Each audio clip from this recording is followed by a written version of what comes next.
C'est absolument impossible. Je suis désolée, mais c'est non. N'insistez pas, je ne vous laisserai jamais aller camper au lac des Indiens. Mais pourquoi? Oui, pourquoi? Vous ne seriez même pas capable de passer une nuit entière dans le jardin. Bien sûr que nous en serions capables. C'est trop facile. Je te rappelle qu'enfant, j'ai été scout et que l'on m'appelait Aigle rusé. Oh, puisque c'est comme ça, je relève le défi. Quel défi? Celui que tu viens de lancer. Si nous passons toute la nuit dans le jardin, on ira camper la semaine prochaine. D'accord, j'accepte. Maman ne prend pas beaucoup de risques. Papa n'est pas vraiment le plus grand aventurier de tous les temps. Si nous gagnons le défi lancé par maman, nous serons bientôt sur la route du lac des Indiens. Coucher du soleil dans 10 minutes. Nous devons rapidement installer notre campement. Hé, Angelo, on n'avait pas prévu quelque chose ce soir? Mais oui, regarde, on campe. J'ai l'impression que ce n'était pas exactement notre programme, mais puisque tu le dis... Piqué A, piqué B, quoi? Quand est-ce qu'on fait de la guimauve grillée? Dans 10 minutes, enfin. Ouais, quand est-ce qu'on se bat avec les ours? Je veux me battre avec un ours. J'ai dit dans 10 minutes. Je vous fais une promesse. Dans 10 minutes, on mangera de l'ours en rôti. Ton père n'aura jamais fini de monter cette tente dans 10 minutes. Patience, Victor, mon père nous laissera jamais l'aider. Chez lui, être adulte, ça signifie être orgueilleux. D'accord, alors qu'est-ce qu'on peut faire dans ce cas? Faire en sorte qu'il nous laisse la monter. Il va falloir que tu m'expliques ce que tu en têtes. Il nous suffit de recanaliser son énergie, l'amener à faire quelque chose de plus adulte que monter une tente. Oh, alors là, ce feu va être énorme. Oh, attendez. Oh, le feu, c'est une affaire d'homme. Faudrait qu'on trouve des ours pour se battre. Allons chercher notre chat de chasse. C'est vraiment très épuisant de faire un feu. Mon pote Victor va monter cette tente en un rien de temps. Oh, j'y arrive pas. Angelo, c'est un vrai casse-tête. Je dois faire entrer ce bout de piquet dans l'autre bout. Mais ça veut pas entrer. T'es sûr? C'est pareil avec tous les piquets. T'inquiète pas pour ça, c'est pas très grave. On n'a pas besoin de tente de toute façon. Ouais, les tentes c'est pour les poules mouillées. Tu crois? Excuse-moi, mais je ne suis pas prêt pour ça. En fait, la nature et moi, ça fait deux. Vous n'avez qu'à camper sans moi. Non, Victor, si tu renonces maintenant, aucun de nous n'ira au lac des Indiens la semaine prochaine. Nous devons survivre tous les 5 dehors cette nuit. Bon sang de brouette au bois, ce n'est pas possible. Vous ne devinerez jamais. Ce n'est pas ma tante, c'est mon bon vieux deltaplane. Vous ne trouvez pas ça drôle, hein? Erreur de débutant, ne jamais sous-estimer son père. Je vais chercher la tente dans le garage. Allez les enfants, c'était drôle. Pas vrai? Pas vraiment. Tu rentres déjà à la maison, chérie? Non, non, pas du tout. Angelo, où est la tante? J'ai failli oublier, si je mets un pied à l'intérieur, la mission sera ratée. Coucou chérie. On va gagner notre défi. Allez, vas-y. Lamentable échec.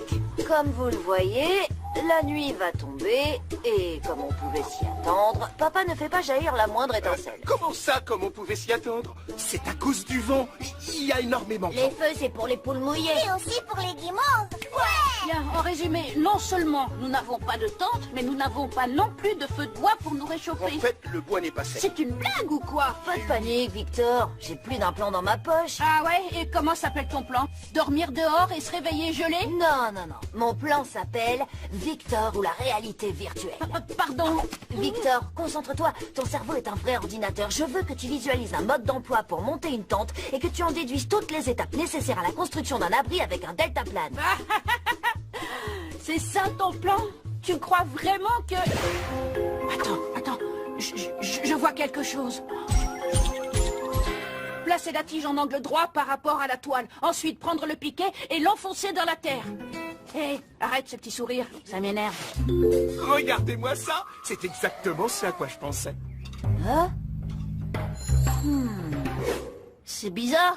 J'ai la très nette sensation qu'on a oublié quelque T'as chose. juste oublié de manger, c'est tout. Regarde, c'est l'heure du dîner. Malheureusement, nous étions censés griller tout ça sur le feu. Je te maudis, Poivet. Pourquoi on les mangerait pas crus comme des vrais guerriers? Oh non, moi Je pense pas que ce soit prudent. Ne vous inquiétez pas, j'ai une idée. Le jardin de maman est rempli de trésors. Des trésors comestibles. Regardez, des carottes, des poivrons et des olives. Et pas la peine de les faire cuire pour les manger. C'est quoi un poivron? Je voulais bien la viande crue.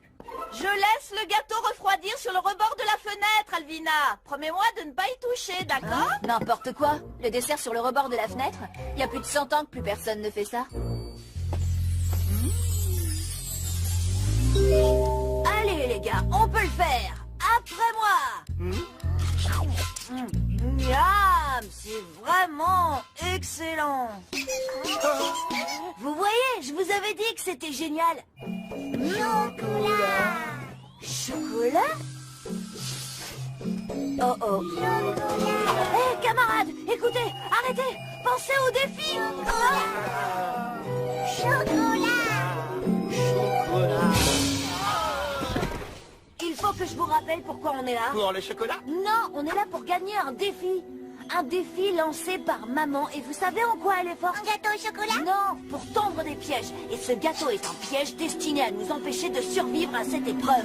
Nous sommes ici pour résister comme des guerriers. Rien ne pourra briser notre courage et notre détermination. Et surtout pas un gâteau. Rien ne donne plus de force mentale et ne développe plus l'instinct de survie d'un homme que mordre dans des légumes crus. Pour notre survie! Pour notre survie. La survie, c'est vraiment pas bon. Oh. Pierre et Elliot sont surexcités maintenant. Si on les couche pas rapidement, ils vont devenir impossibles et tout détruire sur leur passage.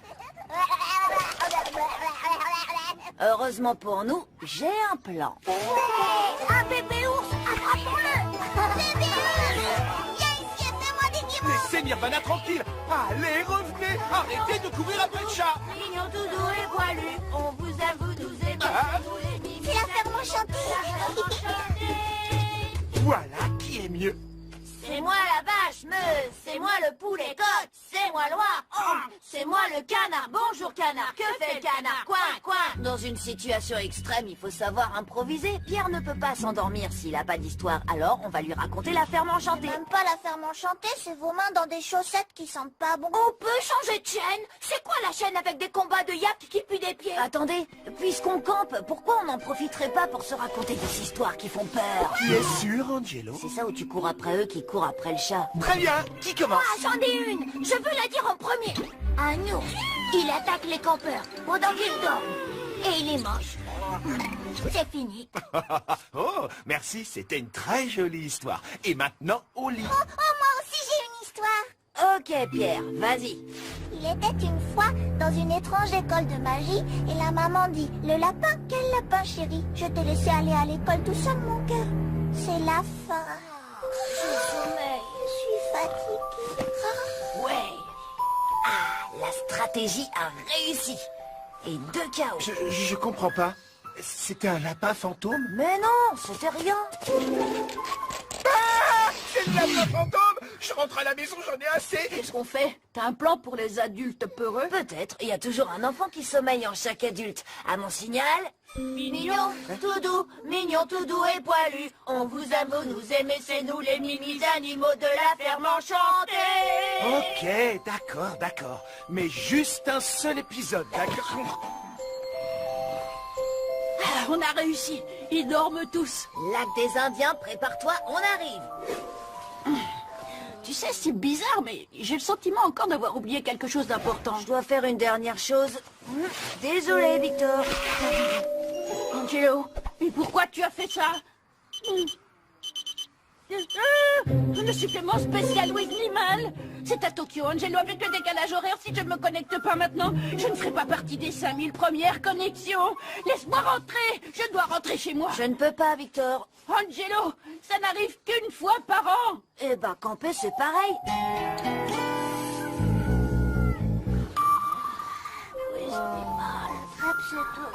T'es déjà réveillé, Angelo? Déjà réveillé? J'ai pas fermé l'œil. Quand vous vous êtes endormi, il s'est mis à pleuvoir des cordes. Le vent a failli emporter la tente et puis j'ai entendu un bruit étrange. J'ai cru que c'était un ours. C'était un ours? Je sais pas, mais j'étais à 2 doigts de devenir fou. Si j'en sors pas vivant... Maman, je t'aime, tu sais. Victor, mon ami, excuse-moi pour hier soir. Toi aussi, je t'aime. Et Alvina, dans le fond, C'était peut-être un ours chaussette.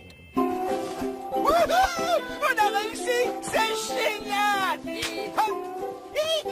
Je rêve de prendre une douche. Attendez-moi. Mon lit. Un lit. Bravo les enfants, vous avez réussi. Je suis impressionnée. Maman, il reste du gâteau. Oui, chérie. Ouais, gâteau. Oh, félicitations Angelo. Tu as bien mérité d'aller camper un week-end en pleine nature. Camper encore? Il n'en est pas question. Le seul endroit où je campe maintenant, c'est dans mon lit.